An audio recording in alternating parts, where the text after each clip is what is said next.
The idea here, though, is that we got stuck, I think, in the last 10 years in seeing search as this revolutionary thing that created a multi-billion, tens of billions of dollar industry, right? It was, I mean, and spin-off industries all over the place, like domaining and everything else, affiliate businesses and so on.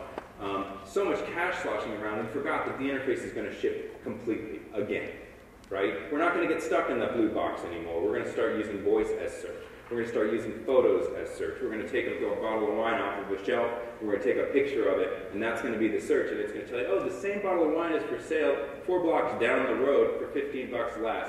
And would you like it delivered to your home? That's search, right? So when you start to think about things like that, how do you as a marketer get engaged in that kind of a back and forth? When all of a sudden the interface is no longer driven by a search bar or no longer driven by hunt and poke, but is driven by conversations back and forth like the one we're having. That's a new interface to how we interact with everything. And businesses that understand that are going to win, and it's our job as an industry to figure out how to make that happen.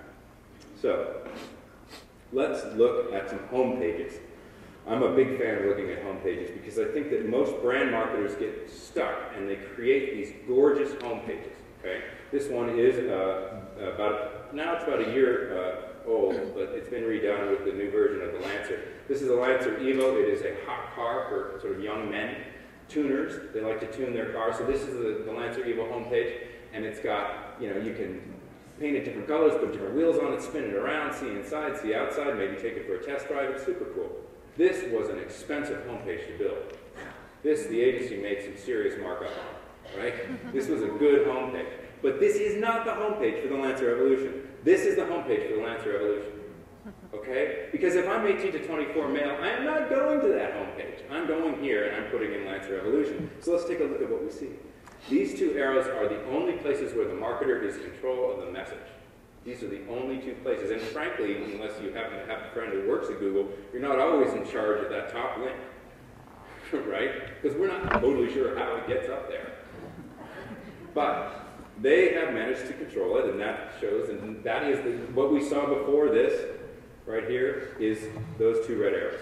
Okay? So you got two links there, but what is all this other stuff? All these green arrows, what is this? And I'm going to ignore all the ads on the right for now, because everybody does.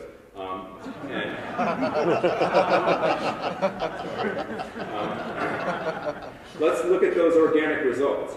What are these? These are all conversational media sites, okay? We got pictures from forums of people who've tuned their cars, some of them from China.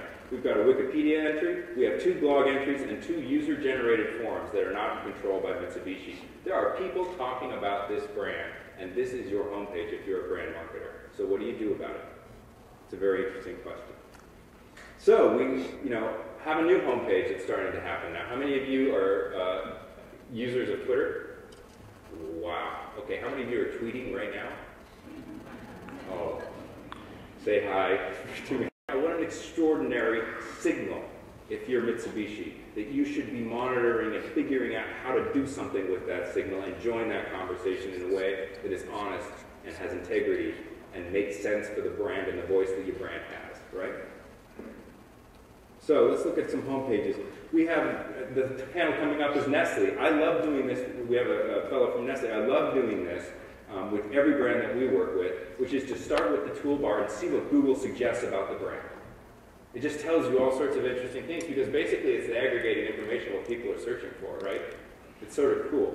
So, Toll House right up there. Good recipes, India, that's interesting. Canada, Waters, and Purina. So there's what you first see, and here's what you get when you put in Nestle. And I think it's actually quite good.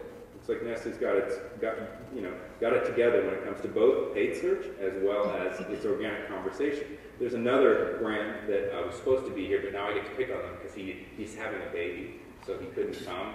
So now I can take advantage of the fact that he can't defend himself. Now here's what Nissan looks like. And the thing about this one that I noticed was that they've really done a very good job of pretty much taking over the first page of results with all Nissan corporate results. There's almost no conversational media going on there, right? Which, as a searcher, makes me a little suspect and makes me want to go look at the second page of results.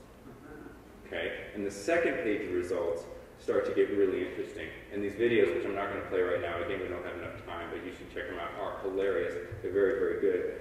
But here are people are actually talking about Nissan brands.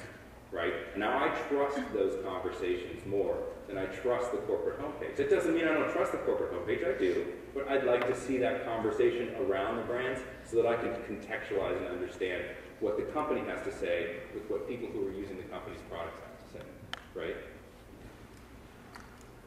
So here's a real-time result for Nestle. I thought this was very funny. I hear that Kristen earlier today was dropping F-bombs, but I didn't do that. So right here we've got I put in a little asterisk. But I love the fact that if you're from Nestle, you can just watch people talk about your products. This guy dozed off at his desk and woke up with a Nestle Crunch bar stuck to his forehead. But this is a real-time conversation about the Nestle brand going on earlier this morning. And a real-time conversation about Nissan. You can find your brand ambassadors here. Here are people who are talking about how much they love the cars. You want to connect to these people.